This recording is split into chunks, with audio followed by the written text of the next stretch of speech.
Alright, so this is actually a different type of video, and there'll probably be many more of this to come.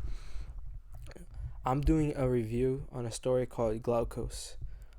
It's a very good story. It's quite short. And it's a story about freediving, which is like a sport that I find extremely interesting. Very different than most sports. You're not really competing against anybody else, but you're competing. It's a very unique competition. Because you're competing against biology. You're competing against the human body. You're testing it to its limits. And in this story, we follow a character, a boy named Sisei, who is born in the ocean. It's not really known how he was born. His birth is later tied to a folklore, but essentially, the mother must have given birth while at sea. No, but nothing is known of the mother, and the boy was carried to shore by dolphins. So it's like this very fictional folklore kind of story of his birth. And the boy grows up and he loves the ocean. He's one with the ocean. And we see him grow up and we see his talent be recognized by this former freediving champion, whose name is Claude. And he, because of his love for the ocean, he decides to embark on this story, on this journey, into freediving and the sport. And his dad, who was sick at the time, was very much against it, but he did it so that he can make money and pay to save his dad, which ends up not happening. And there's a lot of aspects of the show that are incredibly interesting. One, the show consistently mentions that because these divers are one with the sea and they see a part of the world that most people never get to experience, they appreciate nature much more. They're much more considerate of it. So, and it was kind of like, the story kind of promotes, it criticizes our ignorance and our lack of care for nature, and it promotes how doing these nature sports or diving is beneficial because it teaches people how valuable the ocean is and all these things. So it promotes taking care of the ocean and taking care of the earth, which is an interesting aspect. How they played with that and how they showed the ignorance of people.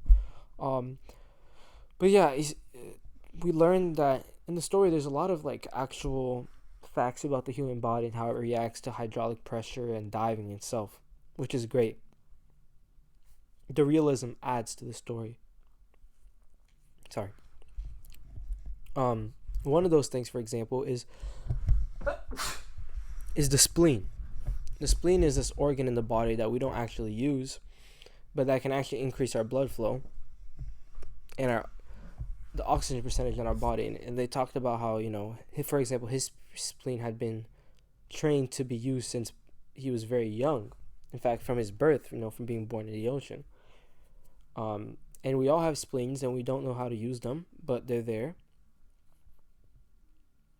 So overall, some of the things that we learned, for example, is that there's this plot along the story that talks about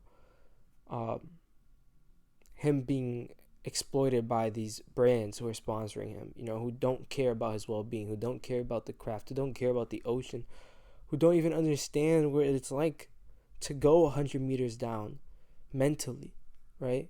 They don't even get it. They have no idea. So they just exploit him and they use him for marketing and for money, and they don't actually care about his well-being. So it shows that side of sports that's not talked about enough. In the major sports, athletes have agents, and they have people that work for them that make sure that they don't get completely exploited, and they have contracts with their teams. But in a sport like freediving, that's completely down to the sponsorship, and you're lucky to get one sometimes. Exploitation happens a lot more, and it talks about that. But overall, the most important and the most enlightening part of the story is the journey of Sisei. One of the things he has to learn how to do, he has to learn how to meditate. He goes to a monk and he spends a long time with this monk learning how to meditate, how to control his breathing. And there's such an emphasis on breathing in the story, and I find it extremely interesting because it's something that we've done from birth and will forever do until we die. but it's not something that most of us have mastered. And I find that, it's like to not have mastered breathing. It's like you would think that that's the one thing we could do correctly, but the story, like, it teaches you that free divers are just like, they're so much aware of what their body's capable, and they push that limit. Like, for example, there's a breathing technique called packing, and it's when you fill your lungs up with air, and then instead of breathing out, you continue packing your lungs with oxygen. And if you don't do this correctly, you can actually, like, burst your lungs. And, like, yeah, it's not a joke. But yeah, they continue like that. You'll feel, if you do it, you'll feel your lungs like tense, like, ooh, get stretched. Like, they pack their lungs with air, and then they dive down. Stuff like that. It's incredibly unique. There's hyperventilating to get, like, I don't know if it's just stretch out your lungs what it does, but there's like this technique that some divers do where they'll hyperventilate before they dive, and then they'll take a huge breath before going down. And it's like, but that one's extremely hard to do because you're more likely to black out coming back up. But yeah, and back to the story to Sisei, and it's, you have this aspect where Sisei is one of the ocean, and there's some panels that are just so fantastic of the pitch blackness, the zero noise, and he kind of becomes formless at times, like just like a blob moving through the ocean, and it's so beautifully panned. The panels are so beautifully paneled out, but also just the figures that he takes and the forms that he takes in the illustrations, and him diving to the depths. It's just some beautiful pictures, and it really puts it into perspective what it's like to be in the bottom of the ocean. I've never had the chance to go scuba diving. Unfortunately, I don't know if I'll ever be good enough to go free diving. These people have to be able to breathe underwater. I mean, for you to really enjoy free diving, you have to be able to breathe underwater not breathe underwater, sorry. Hold your breath underwater for a couple of minutes minimum, to really be able to enjoy coral reefs and things of the sort. But, these free divers, some of them, it's a different form of competition. There's the ones where they dive down, they grab like a keychain, almost like a tag with the distance, and they come back up to prove that they got it, right? There's this other one where they just lay flat with their head in the water and see how long. They don't use oxygen to move, right? And the world record is 24 minutes and 37 seconds. 24 minutes and 37 seconds. Obviously, if they were moving, they would, the oxygen expenditure would be higher, so it would be less time.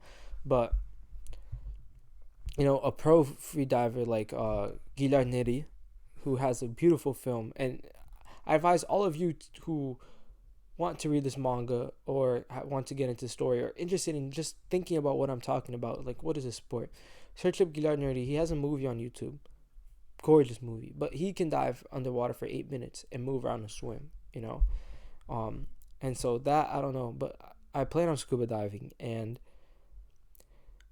the beauty this show talks about the ocean, and how it almost talks as if the ocean is our primitive home, and you get to see this character who, in our society standards, uneducated because he's illiterate, but he's so in tune with nature, and it's so beautiful to see, and it's a relationship that, even without us being able to share experiences, we just see it as so valuable, to be able to be one.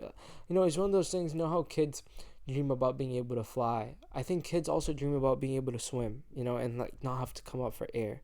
It's like one of those things. As a kid, I learned how to swim very young. But as a kid, I remember going to pools and having this obsession with just laying down at the bottom and not moving and staying there for as long as I could. And I could do it for about, 45, 50 seconds, and then I'd have to come up. Or at least it felt that long. As a kid, it probably feels longer than it really was.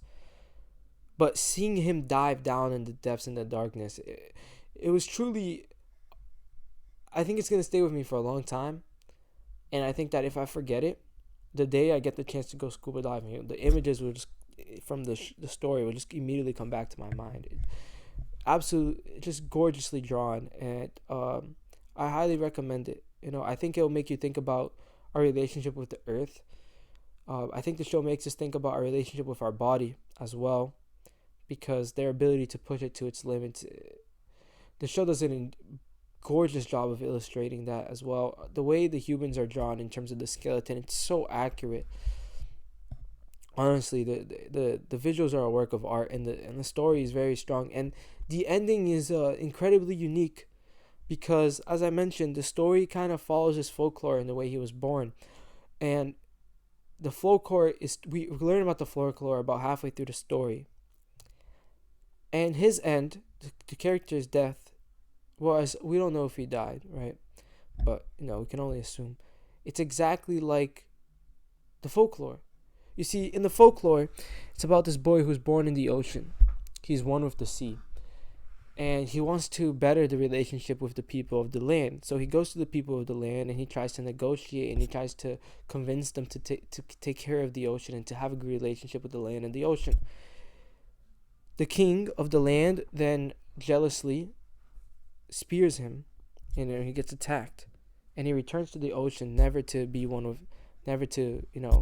return to the land.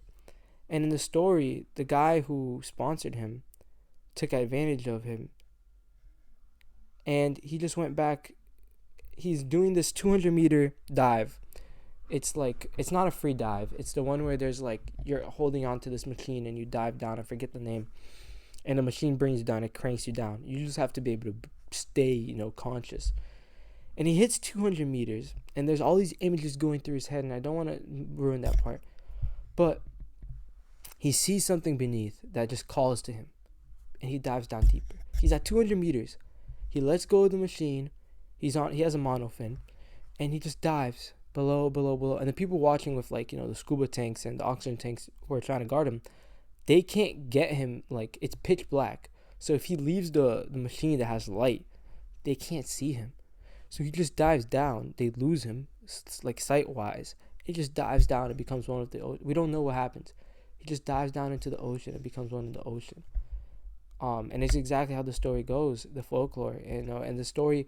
It's you wouldn't think that it would actually follow the folklore. I don't know why, but the foreshadowing with the folklore was just so well done, and him following the folklore's tale is it's perfectly written, and yeah, it's a great story.